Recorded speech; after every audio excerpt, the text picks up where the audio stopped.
Nick McGeachin. You know, you are the multilingual superstar of the industry. That's what you are, aren't you? You can speak more languages than probably anybody.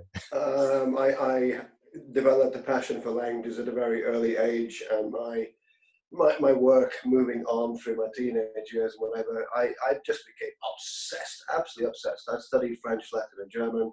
Spanish came to me easily. I just fell in love with the language, the cultures that allowed me to, you know, the real deal for me with language is business, friendship, actually, whatever it is, it's communication, you know, being able to really communicate with people, understand their lives, have them understand yours, tell jokes, you know, and stuff like this. That it's just a beautiful thing. The British have never been really good at it, you know, they haven't. Let me test you. Let me test you. Right. Okay. What is Italian, Spanish, French, and German for butterfly? Right. I know why you're asking me that, and that was because there was a story years ago about a bunch of, you know, the European Union, whatever, a bunch of European guys sitting around a bar or whatever, and the Englishman's being very effusive about how beautiful English is, and take the word, for example, the butterfly, beautiful. And immediately the Frenchman says, "Ah, mais non, français, papillon."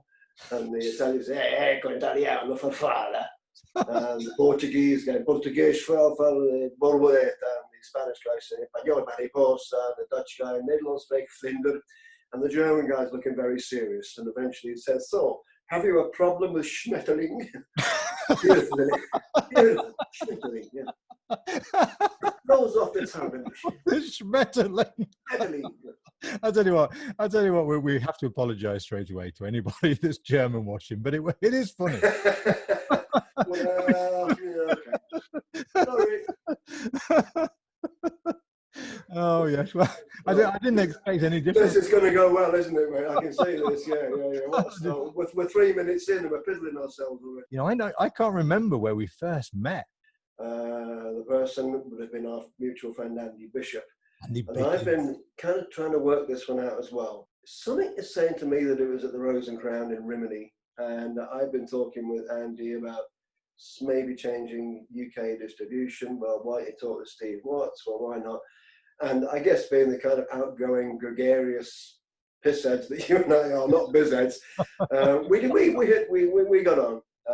What I remember after that is coming over to visit your factory, meeting with your brother Rob and the guys, John Saunders, and everybody working there.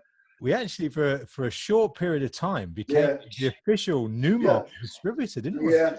You know what? There was, in theory, nothing wrong with that, but I think in retrospect, we both had to be real honest. We are now, we were then. It wasn't the right way to do it. However, what that did lead to was Numark taking on distribution of Abstract in the States, which caused a bit of a conflict as well, didn't it? And I remember saying to you, "Oh no, it won't be a problem because you know, Chuck's Chuck and American DJ, and I'm Abstract. He won't care." Wrong. But they're the same products, weren't they? With different names.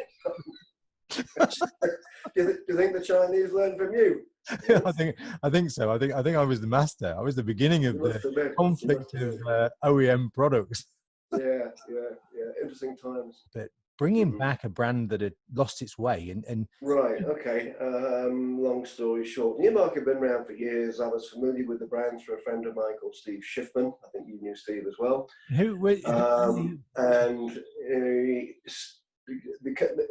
There was a wide brand. They were the first company. They had the mixer with the sampler, the DM 1975, which was a great door opener for me moving on. They are also the first company to do these the CDJs with the CD6020 with the dual CD player. But what had happened was Numark was fabricated they had their own factory in Japan, or they were associated. This was the original owners of Numark, that was the Katowski brothers. Numark itself was based in New Jersey, as I recall. They had a factory out there, and I'd been asked by Steve to help him out really with European sales. He had his table was full. He was doing the whole world outside the States, and it was going great. Lambert was my UK distributor. I inherited some very good distributors around Europe, in Italy and Switzerland and Germany, good companies, and I remain friends with them. But things started to change which would have been around early 92. I started to get a bit worried about things towards the end of 1991. My paychecks were getting late and stuff like that. The you know what hit the fan. Steve and I were exhibiting in Frankfurt, the music messe, that was then in 92, and we got notice, company's closed, you're on your own. Do you feel that other salesmen, you know, of your magnitude, do you think some of them also suffer these sort of financial losses? You know, I mean, it doesn't necessarily just have to be a salesman, does it? I mean, it can be any employee or whatever, or an agent, whatever it is across the board.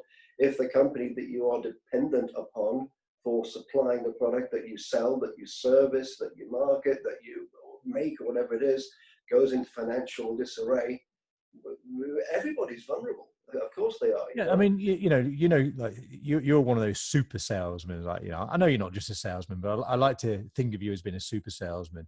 And I think John Saunders, he's another super salesman. My own brother Rob Watts, again, you know, you're all in that category. Yeah. Eric Loader, this is the truth, isn't it? It's the truth. Damon Crisp, I mean, it's a different world. Born to sell, is it? Maybe I don't know. That was I did very much come from my early years in the sales background. I did door-to-door sales and books and magazines and stuff around Europe, and was a teenager. My really first moves into sales were in the advertising world, working on the Sunday Times newspaper and the classifieds, and that really taught me a lot. And also, I went on a Thompson copywriting course, advertising copywriting course. That stood me in a lot of really good stead. I've read some of your yes, you have. your work, and I have to say, it's brilliant. You're a comic as well. You're a genius. I'm from Liverpool, like, you know, originally, so you know we can't take that away, can you, like, you know? I remember joining you in California. Yes. And we went to the factory, didn't we, to start with? We did. And I rented a nice car. I had all kinds of connections to rent nice cars, like Lexus or whatever it was. Drove you around LA, all the sites to Hollywood Hills. And of course, you know, it was you, Rodeo Drive. I've got to see Rodeo Drive, Beverly Hills. You know, I've got to do that. You know? Yeah, okay, we can arrange that. And I can remember clear to this day what happened. Took you to Rodeo Drive, you start wandering around, I parked the car, and you had bought, and it was not cheap. I think it was about $300. Let's face it, that was a big chunk of change back then, man, you know? This was about $500-600. A beautiful pink silk dinner jacket is what it was, man. Pink silk dinner jacket. And I'm looking at this thinking, whoa, Steve, you know, I mean, Mate, I'd never in my life seen a piece of clothing so gay as that. I doubt if I will again.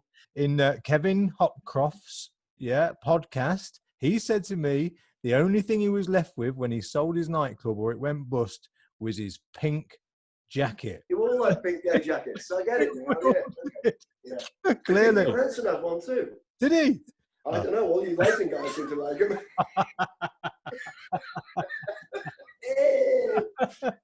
Gotcha. No, I remember one day we was in Australia, I think it was. It was Surfers Paradise on the Gold Coast. We were visiting Conviviano, UAL, our distributor. That's it. Yeah. And I had stayed there. I've been there a few times before, and used somebody at the hotel. Was using my points for upgrades. And it got to the stage where my connections and my points got me not only an upgrade, but a super upgrade. And then confusion reigned because somehow our keys got mixed up. And I got to my room and went in and said, hang on, it's just got a bed and a shower. That's not right. And you got to your room and had a jacuzzi in there. And it was my room. I don't think you wanted to leave my room, did you? No, you did not. You bloody well did. You marched me out of the room. That worked too, mate. It wasn't your points, them were mine. You know what else happened on that trip, Steve? We were walking, we were in the town centre there of Surfers Paradise. one day, and money started, 50, 10, $5 bills were Did floating. Remember that in the air? yeah. If we know where it's coming from, I think they're giving it back. Nobody claimed it, so we did. So we did, yeah, exactly. Yes, I mean, how many times in life does money float, float from the air? Do you know what I mean? Not since the week last Thursday around here, no. It's important that you get good accommodation on the airline. They become rather necessary. I mean, you need to perform. You need to be on form to meet with your clients, not falling asleep. I racked up over 220,000 air miles just on United Airlines. Wow, Go figure. That put it this way: if that was United Airlines with all the other airlines I use, I probably racked up 350,000 miles that year. It was probably around 1997, I guess. Where did you meet Gordon Addison? It's his birthday. It's his No, birthday. what? Happy birthday to Gordy. Happy birthday to Gordy. Happy birthday to Gordy. Happy birthday to you. I met Gordon Addison was introduced to me by Paul Hadfield. Okay. Back in our early Light Structures days. We were at an event in London. It was a lighting event. You might have been there. I don't know. It was in Islington at the whatever that exhibition place was in Islington, and Gordy's company, whatever it was. All I can remember is Paul said, "They're having a party. It'll be a good one. The booze will be flowing." And I got to meet Gordy Addison. He knew that I was connected with Adrian as well. So and we just got on like a house on fire, and the friendship was growing and continued. He's very aware of the product. I know that he's been instrumental in getting some product out there, so the installation work that he's been doing. Just a great friend. Ain't many characters out there like Gordy Addison. Not many at all. Give me a sneak preview into the sort of things that you and Paul Oakenfold would have got up to behind the scenes. No. I was on some Madonna gigs. I'll say this. I've met Madonna before. No, not just Paul. A lot of the DJs that were. There was some wild times, mate, and I think I'd rather leave it at that. This isn't the kind of thing I'm going to go on camera and talk about. Thank you very much. It might be in my book one day. Now, Gordon Addison asked me to ask you that question. He bloody well would, wouldn't he? Yeah. Great times. I've seen the good side and bad sides. I've seen the wild sides and the beautiful sides of a lot of people in that industry. But I'm absolutely not prepared to spill the beans on some of the antics. I'm really just not, mate. I'm not. I just love you for that. Though. That's a wonderful thing. You're so committed to your friendships, and you value your friendships. With absolutely, yeah. Look what they've done for me. Look what the friendships have done for me. You don't sell anybody out, do you, mate? No, you don't do that. No. Who are some of the people that you've actually met? Proper met. Face to face and said hello to? The most famous person that I was introduced to at a music event in Las Vegas, and I did get talking to because I knew a lot about his work, was Jack Nicholson. Jack Nicholson? Jack Nicholson, yes. Yeah. We talked about One Flew Over the Cuckoo's Nest. We talked about music that he was very into. There was some very famous rock musicians involved in this project. A friend of mine, which is why I was there. I met Madonna many years ago. She, believe it or not, she did a photo shoot at my apartment in New York. You've actually spoken to Madonna and had her in. You could say I've had Madonna in my apartment. She was under my bed, was where it was, because under my bed was like the dining area, and the reason why she was doing a photo shoot there, it was completely mirrored on 3 sides. You can probably Google those photos. I bet you they are still around, man. I remember the Madonna. Now you know where you know me from. Yeah, I remember going to see Madonna, I think, in it was either Barcelona or Madrid. Right. And Jesus, what a show she used to put on. It was just sexy. Yeah. She's a control freak, man. Control freak. That first night, I'll give you an example. That first night when the LiteConsole made its debut at Wembley Stadium, 80,000 people, sold out, and Paul's slot, and we got on everything good, and she didn't come on stage. And this was very, very critical because, you know, you're in a built-up area, and when you have huge events at Wembley Stadium, the bus services and the train services and the tube services will reorganize themselves to be able to move people afterwards. And she delayed the show, and it was her. I know it was. She delayed that show by 45 minutes. Really? Big fine was levied for it. Yeah, people can get home. You know, the last bus has gone. You can't reschedule. So, okay, you know what? That schedule we got made for the trains and tubes, move it on by 45 minutes. You can't do that, you know? What has been that moment when you've stood there at some event or some exhibition or something like that? You've stood there and your mouth just gone, oh. Do you think that might have been when you saw the Optokinetics stand on there? How dare you! Man, why did you bring that up? I thought you were a friend of mine. I think I remember. I had much more fun meeting Jack Nicholson than I did seeing the Optokinetics stand on the opera. I do remember turning up to the stand, and there was a LiteConsole there, and then this optic one there. I'm thinking, this ain't gonna go down too good. Right, let's go right back. And can you think of the most wildest night or event that's ever happened to you? I suppose the one thing that has to come to mind there is a very frightening experience I had. And, you know, part of being on the road, on your travels, this would have been before the NAMM show in January 1994. My distributors from Hong Kong had flown into Los Angeles. They brought an engineer with them. The idea was we go up to the factory where you've been to do some technical training on the Numark equipment, and then we go to NAMM. We were staying up near the same hotel I always use. It was the Hilton Garden Inn, 2-story Hilton quadrangle hotel. And at 4:30, I believe it was, in the morning, all hell got let loose. I'm asleep. I didn't know what was going on. The room was shaking like mad. And within a couple of seconds, you know, you're coming out of your sleep. It's an earthquake. It's got to be. And I tried to stand up. Wham! I was thrown down to the floor. I got up again.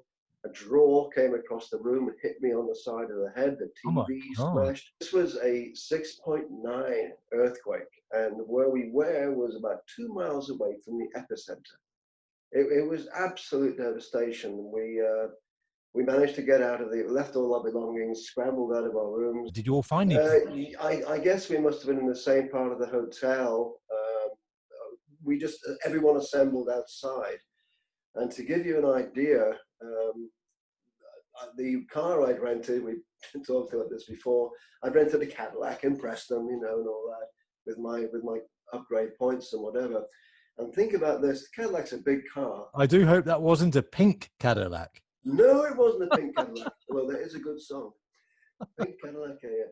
The Cadillac was parked within the white parallel lines, and when I walked out of the hotel, this Cadillac was diagonal across the lines. Get an idea of the force, and not only that, the car was covered in water. Well, there was no rain or anything. Where did the water come from? The water was the swimming pool, which was inside the quadrangle of the hotel, and the force of the earthquake had thrown all the water out of the pool, over the hotel building, all over the cars. Oh my God. There was sirens all over the place, police, ambulances, you name it. Incredible smell of gas in the air because all the gas mains had broken, you know, the earthquake there. So we waited and waited until eventually the security guys said, okay, we'll escort you. You can go to your room, get your belongings, and, you know, be on your way. We got to Anaheim, the show, and I kept having recurrences, you know, dreams and stuff about this. It isn't something you can easily let go of. And it was sometime after that, I know you did a podcast with our old friend Rick Wilson recently. Yes. Rick and I have been friends for years, and Rick had said a few times, you know, can I join you on a trip to South America, you know, meet some of your distributors? Well, yeah. So not long after that, there was a show in Buenos Aires in Argentina. I called Rick, said, join me? Great, let's do that. So he meets me in Buenos Aires. We did the show. He met my distributor, did some business with him, which is great. My distributor's Guillermo Borja. After that, we then took a flight west over the beautiful Andes Mountains, one of the most beautiful flights in the world you can do over the Andes Mountains from Argentina to Chile. It's an amazing flight. And we were staying at the Hyatt there. I introduced him to my distributor, Pablo Allende. And all was going well. We were having dinner that night in the hotel restaurant, and an earthquake hit about 30 miles north of where we were. A pretty big one, not as big as the California one I've been in, but it was big enough to shake this huge big dining room we were in. And I lost the plot, man. I lost the plot. All the memories came back. I'm shaking, I'm losing it, sweating. Rick decided, I've got to help. And of course, his way of helping was tipping triple brandies down my neck. Probably helped, but it just gives you an idea, of how can I put it? The ups and downs of the travel. You'll see wonderful things. You'll see very sad things. Many years after that, I got caught in a torrential flood in Rio de Janeiro, and again, dead people and rats, things floating around. It's awful. What you see sometimes on the TV, and because we're all kind of like, we don't really relate to it very well because we're not there, are we? So, but you've seen all this in real life, and all this stuff happens. I guess it's the reality of life, isn't it? Yes, it is. And I guess if you want to put a positive on it, it does give a human being with a heart, a brain, and a soul maybe a much better understanding of what our world's about. How about that? Yeah. So then, Nick, what would you say was the greatest personal achievement and the biggest satisfaction for you when working for Numark? Great question. We're talking about the years when there was a huge surge in sales of DJ equipment, moving into the 90s, and the reason was the bedroom market, the home market, call it what you will, which a lot of manufacturers were a bit slow maybe to react to, but I had a bit of an inspiration going on, talking with some DJs, talking with some people I knew, and I had an idea in my head for specifically very much this, let's call it the bedroom market, the bedroom DJ market. And my idea was a really full-on mixer, all the features you'd find on a club mixer, make it more compact, make it 3-channel, doesn't have to be 6-channel if it's in your bedroom. You're going to have 2 turntables, a CDJ or a CD player, whatever. So, 3 channels, fine. So 3-way EQ, well, that was something pretty new to a small mixer. It was generally the 2-way EQ. That's so right. Most of them that I can remember were just two-channel EQ, wasn't they? Correct. And also gain control. And that was very common on the upper end mixers, Formula Sound, which you'll remember, Cloud, for example. And my idea was to get all this into a slimline 3-channel box, but the key to it was a little brainwave I had, which was to make the front part of the mixer where you had the crossfader flat the same height as the Technics turntables, so you have a flat plane going right across. But I then, when you got to the section with the EQ and the gain, it was angled, I guess about 30 degrees or so, like so. So what that did, while you're merrily tweaking away as you do, oh, look what I'm doing, tweak on the EQs and whatever, it took your hands away from the tone arms of the turntable. An absolutely master idea. So it was almost like you created a mixer within a mixer. It was, again, it was another groundbreaker, and maybe, how can I put it? It was another Numark groundbreaker. The Numark with the DM 1975 with the sampler, the 48-bit sampler. And also, of course, the dual CD player with the pitch controls and whatever. I guess it was, how can I put it, in keeping with the pedigree, if you like, of Numark. And what did you call this mixer, and how much did it cost? Yeah, we called it the DM 1100X. No. Not quite sure why, but okay, that's what it was called. This would have been, if my memory serves me correctly, this would have been Jack O'Donnell's first foray into manufacturing in the Far East. Everyone was moving to the Far East at that time. This one, it was made in Taiwan, as I recall. It was, for what it was really good quality. Get it right, it was. But we managed to get it down to a retail point, a UK retail point of £1.99. Wow, that must have been a massive seller. It was phenomenal. As soon as we launched it, our distributor at the time was David Whale. You remember David? Yeah. And I can remember bringing the original prototype over to the UK, flying in, going straight to his office in Reading and saying, "David, look at that." And I just remember looking and shaking his head and saying, "Oh, we've got a winner here." Just nature. If you've got yourself a Numark mixer, then there's a few CD players by Numark. You buy them as well, don't you? And if there's a deck, well, that was the idea. Of course, that was the whole idea. I think by that point, I think Numark weren't in the turntable market. They had been for years. Certainly, it would have helped them because they were then moving into, of course, the single mode CDs, not the above. I think it was really Pioneer. Pioneer really were muscling into the market at that point, if you recall. This was 1994. 1995 was when we launched the DM1100X. The 1994 was when Pioneer had announced about a year or so before they were coming in, and they had an effect on everyone.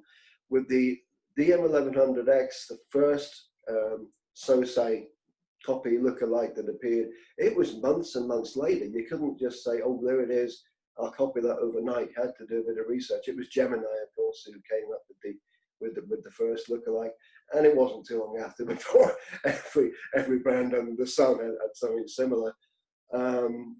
What can I say? I was very proud of it. I really was, and it was a game changer, no doubt about it. Right then, Nick. Obviously, Numark, major part of your life, and very successful too. Brilliant, well done for that. But then there's a new story, isn't there? The LiteConsole era of your life. Lead me into that. Tell me how that all began. Where was the transition there? I had a very good connection with Paul Oakenfold. How that happened was Paul had been using a DM 1975 mixer when he was touring, opening for U2. I saw photographs of this and thought, I've got to get to know this guy. I contacted him. I did. We got to meet. We got on great. We became friends, real good friends, industry friends, music. I got artists signed to his label, Perfecto, and you name it. The key moment was at a huge music festival in Argentina in 2007, Underworld playing live, Sasha, the DJ Sasha afterwards, and something in my mind was saying, hang on, this was a great live show, 70,000 people, and now they brought the DJ on and there's a table there. And a spark went off in my mind, there's got to be a better way for these superstar DJs to be presented. Are you saying then that they'd have all these thousands of pounds worth of lights and stuff, and then just bring a table on for the... Yeah, kind of, sort of, yeah. Well, I had an idea in my mind. My long-time friendship with Adrain Brooks meant that the idea that I had, I called Adrain, just him and myself. I wasn't sharing this with anybody, and so told him what had happened, told him what my idea was, and basically said, you know what, that really does sound interesting. If you get a taker, let me know, and we'll progress with it. And wouldn't you know it, in May 2008, I got a call from Paul Oakenfold. Nick, I'm going to be touring with Madonna, and I need something really special, a presentation, DJ stand, because the crowds are going to be huge. These are huge stadiums, 100,000 people, and it couldn't be a table, it had to be something special. My concept was the Adrain connection, of course, truss end sections, aluminium, modular, it can be transported, breakdown.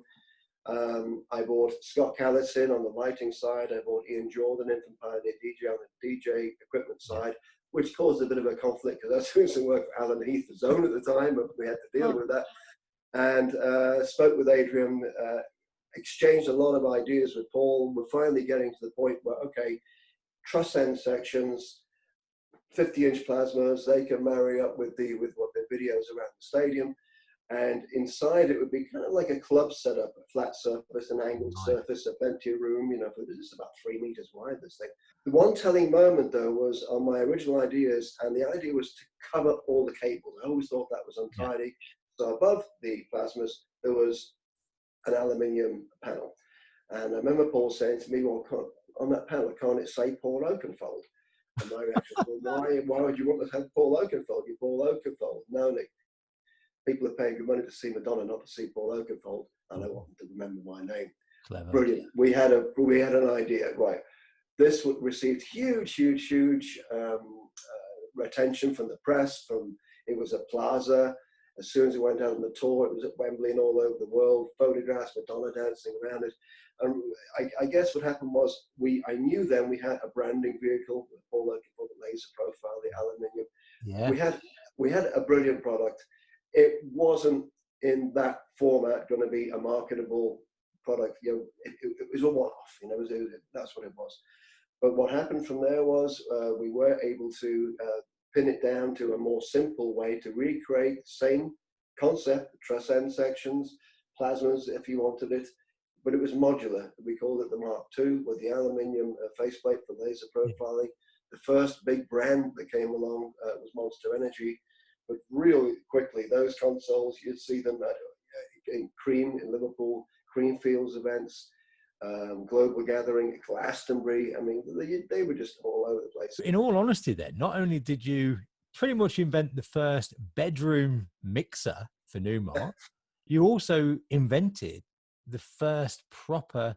I like to call it Imagineered. Imagineered. So I wasn't the engineer, but it was just these little things I was going on up in my noodles here, Where's the original big monstrous? It's at Production Park in the same flight cases that went around the world with Madonna for 2 years, man. Is it really? Yeah, Ben Brooks has got it, mate. Absolutely, yeah, it's there. What happened then was we had a great product. I was, I suppose, blissfully unaware of the rise of the mobile market in the UK. I'd moved back to the UK from my 18 years in the States for this project. Adrian brought me back to England to head the project up. And I was put in contact with Eddie Short, the editor of Pro Mobile magazine. Of course, yes, Pro Mobile, that's, yeah. Yeah, and Eddie encouraged me to take a stand at the BPM show, Mark Walsh's show, wasn't it? And this would have been in 2012, 13, something like this. And what happened there was I had the Mark II on the stand, and what I realized very quickly, the mobile market was paying more attention to what I was doing than I was to what they were doing.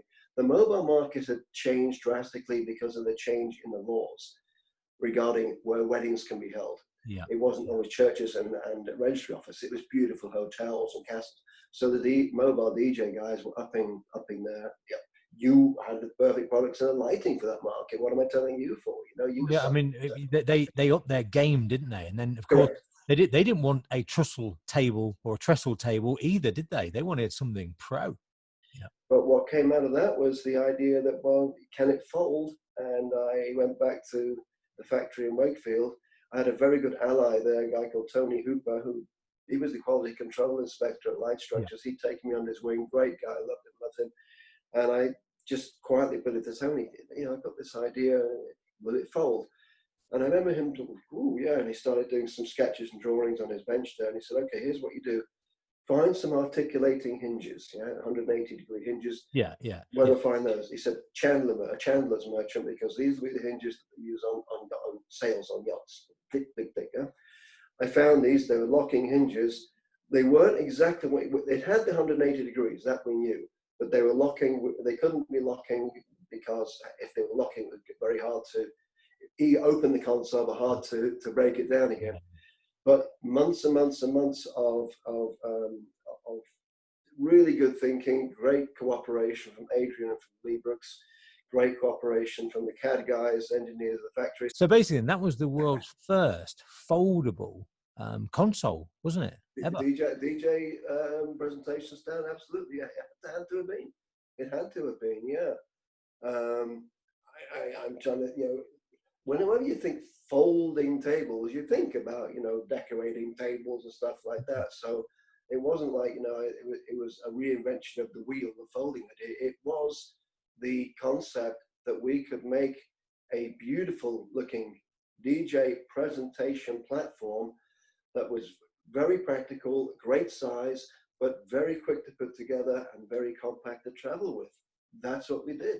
And that must have sold no end. And Adrian Brooks must have.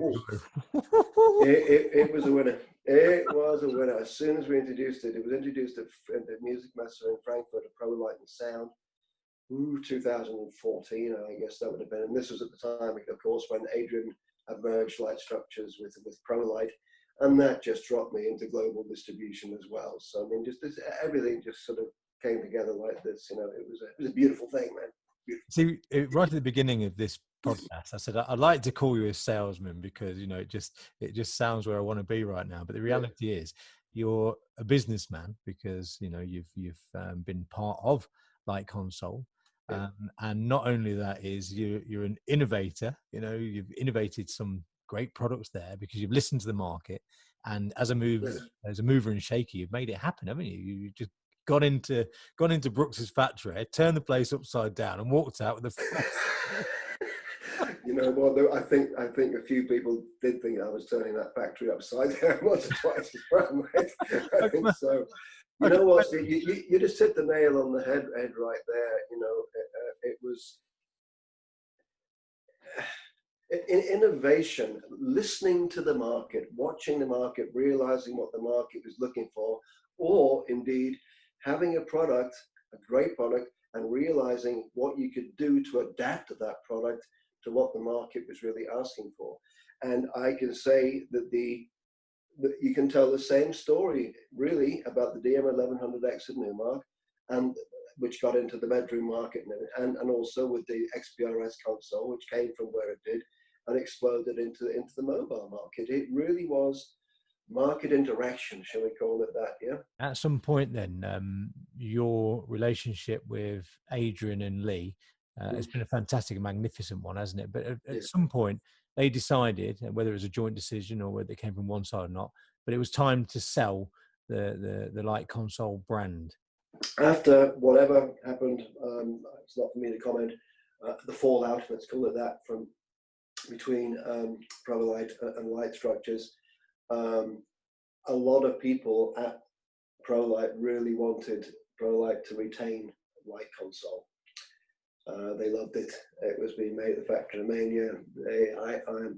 I was in a really difficult position there of really wanting to stay with that. I was very, very content with life and all that. But the powers that be above decided, no, it's part of Light Structures, you can take it back. So there was no choice. It came back to the UK. At no point did Lee or Adrain turn their back on me or LiteConsole. That did not happen. What these two very fine friends and very fine gentlemen said to me was, we have the factory, we've got the capacity, we will manufacture your products.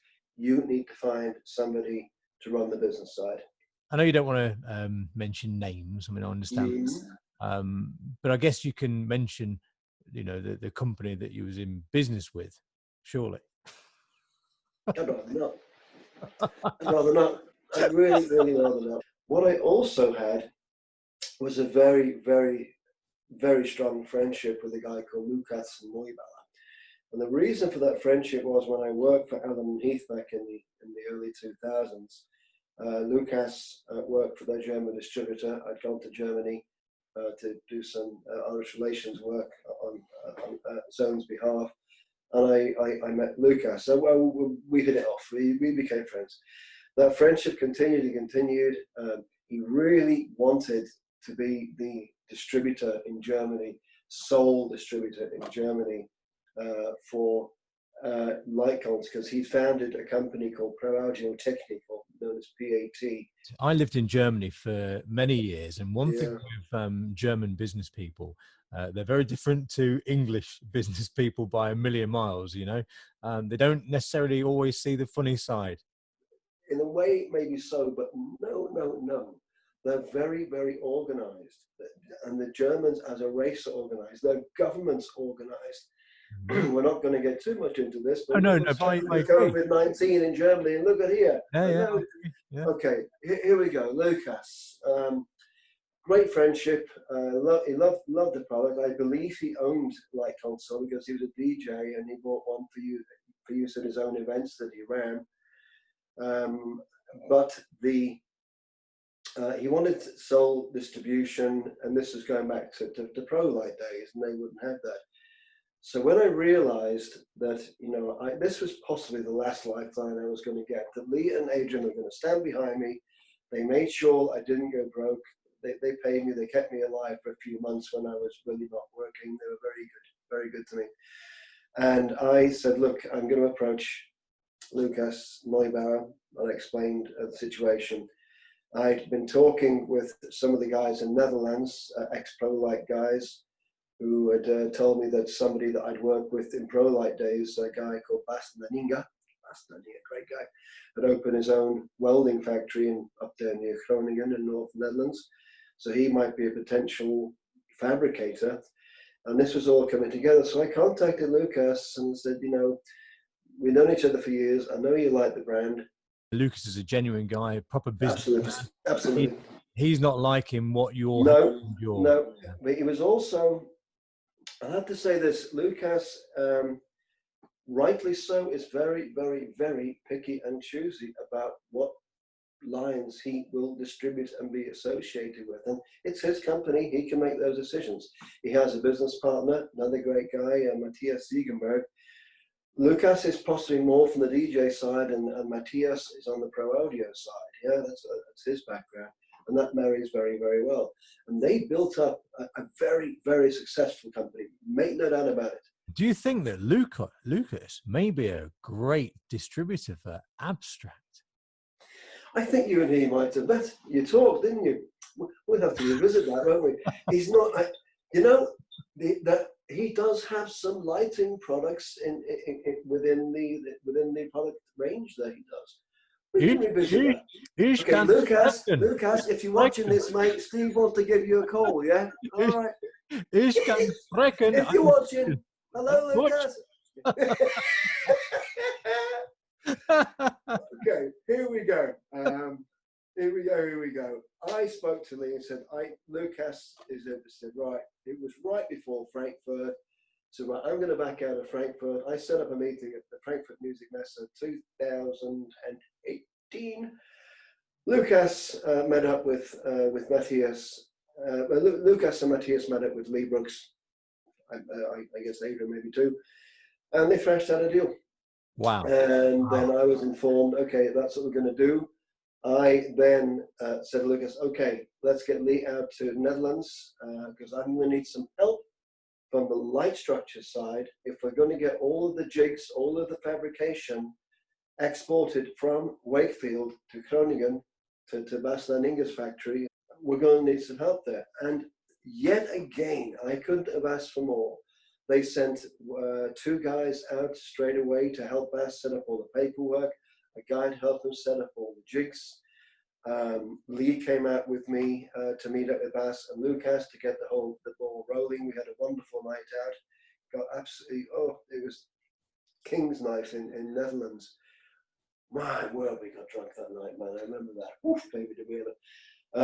And there it was. And so Lucas and I said, okay, well, I'll become an employee. Pro Audio Technica, PAT, gave LiteConsole the lifeline that it needed, because my honest opinion is if Lucas had not stepped in, I don't think the brand could have existed too much longer. All the way through this podcast, there's been a mention of Paul Oakenfold, and yeah. I think that he has touched your life in various ways.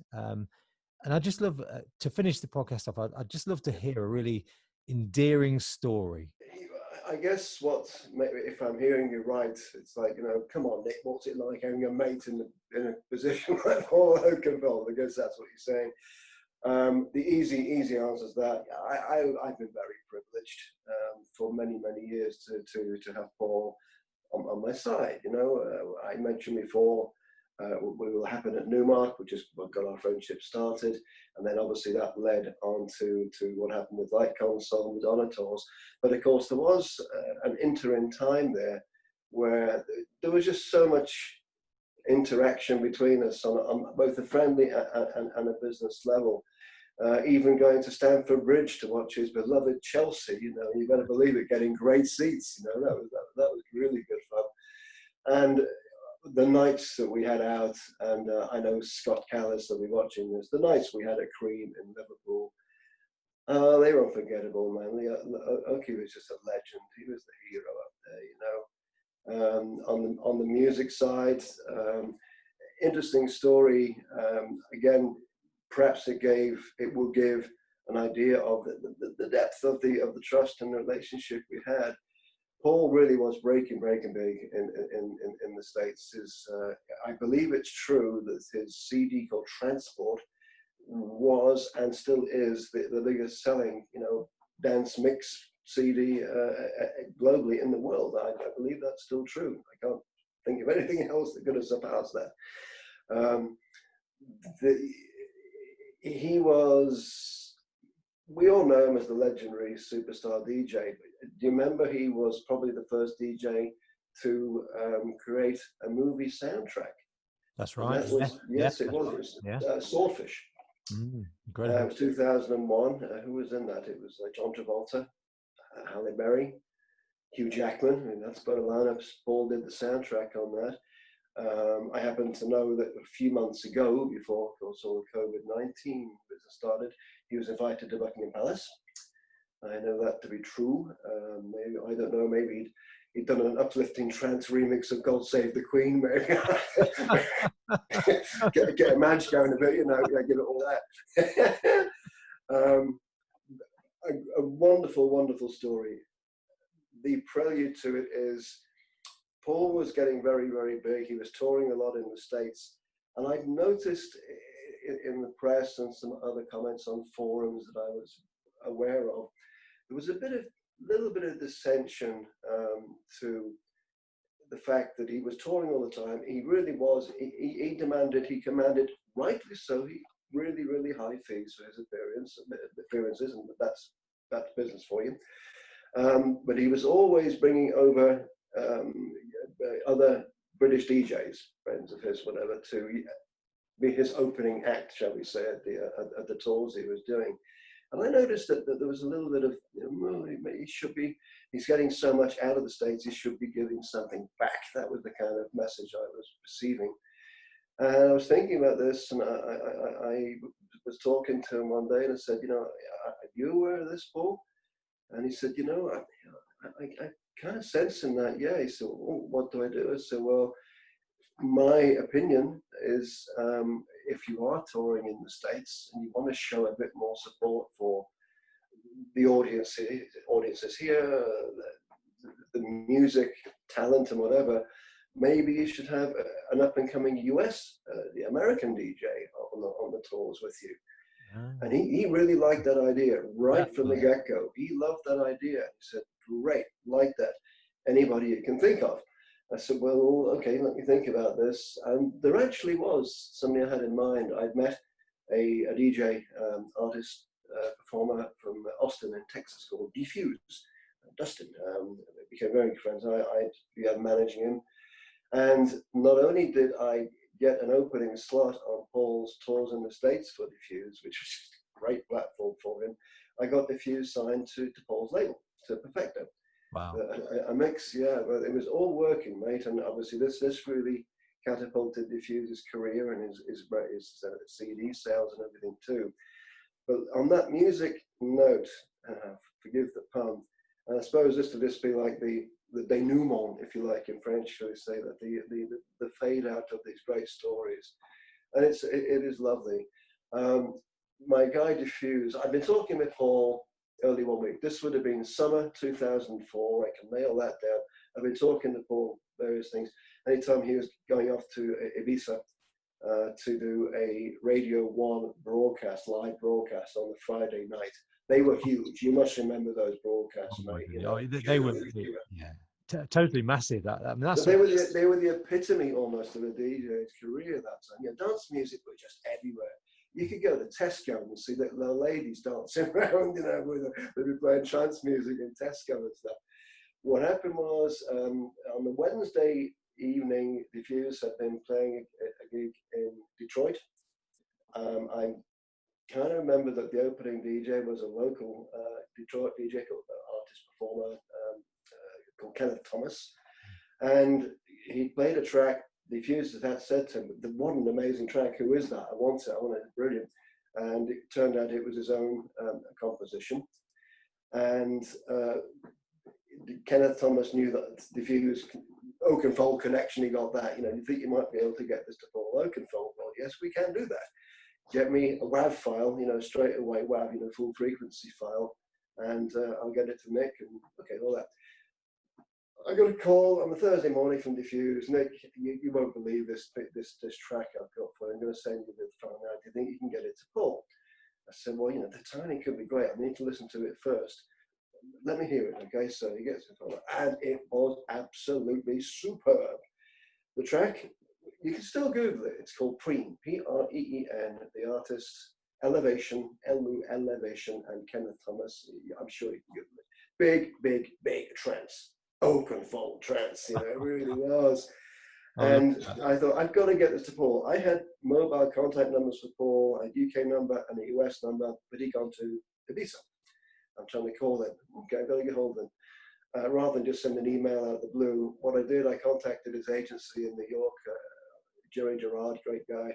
Said, Jerry, trust me, I've got a track that Paul's got to have. He's doing the Ibiza one tonight. He's got to have this. And Jerry, I think, knew me well enough and knew about my relationship well enough to know that if I was saying something like this, I was serious. I wouldn't waste. I would not abuse Paul's time or anything by sending something which I wasn't convinced of. Let me put it that way. Yeah.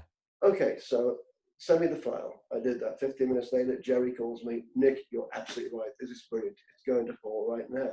Okay, time. That was Thursday. And I was then left with, has Paul got it? Did he? I don't know. Friday afternoon, let's think about the time change, a 9-hour time change. So California time, 1 o'clock, 2 o'clock. And I was shopping. I remember that. I was in the shoe shop at Santa Rosa, California, north of San Francisco, near where I live. And I just remember keeping thinking, he's a space in Ibiza, the place that we go in bonkers. I wonder if he is going to play that track. I don't know. Just thinking about it. My mobile rang and it was a +34 number. I'm sure it's gotta be. It's gotta be. No way. Yeah, bring it. I'll go answer the phone. Hello, Nick. Listen. And he was playing the track. Whoa, and he must have held his phone out to the audience, and I can hear the place just going bonkers. That was just an incredible moment. We talked about the ups and downs, the earthquake incident, whatever. This was one of the biggest ups ever. I love that moment. I can recreate it in my mind, every little detail of it. It was just brilliant. It really was. So you're responsible for taking the entire space nightclub to the, hanging from the rafters. Very possibly so. I did speak to Paul after he got back, and I knew it became a staple of his sets for months afterwards. And he formed a business relationship with this guy, Kenneth Thomas, courtesy of his intro. And Kenneth took over as the manager of Paul's record label, in fact, in the States, or the A&R. So that kind of worked out too, So these things happen, mate. There are all these things in life. These little dances, crisscross. It is, everything's for a reason, maybe. I say that they're all stepping stones of life, but yeah. until you've stepped on them and moved on to the next one, you don't see the stepping stones of the past ever, do you? You can only ever look back on them. I think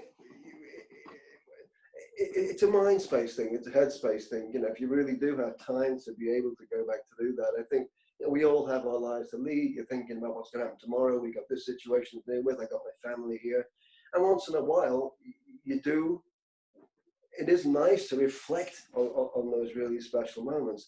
Maybe not so much, the downside moments or family issues or whatever it might be, but it's a nice thing to be able to delve into memory. In fact, I'll say this: doing this interview with you has brought back some real. It's got me thinking, and it's brought some real, ding dong moments from the past back into my head. You know, I so appreciate you taking the time, Nick. I know life's always busy, and you know, you've got lots of people to talk to, and taking a bit of time out of your life to put this together for me. I thank you so much for it, and I hope you've had as much pleasure from it as that I have. Oh yes, I have, Steve. God bless you. I have indeed. I have. You know, extracting the information out of you, mate, and it's been. That's what you've done, mate. You've been like a dentist with a drill. Yeah. It has. I've performed with a suction pad. Yeah. A deep root filling on you. Exactly what you did. Yeah, I'll never forget you for that. Well, thank you very much, mate, and appreciate everything. And yeah, absolutely. Best of luck for the future. My pleasure. I'll make sure that Paul Oakenfold gets the link to this into you. I promise you. Oh, fantastic. Just loving it. It'll happen. Thank you, Steve. God bless. Thank you. Bye-bye. Bye-bye. See you, mate. No, it can't be. I turn on and... I don't believe that. To my amazement... You're right. Oh, you edit that, bastard. Oh, man. Okay, here we go. Oh, Jesus Christ. Yeah, it was only put there for show, right?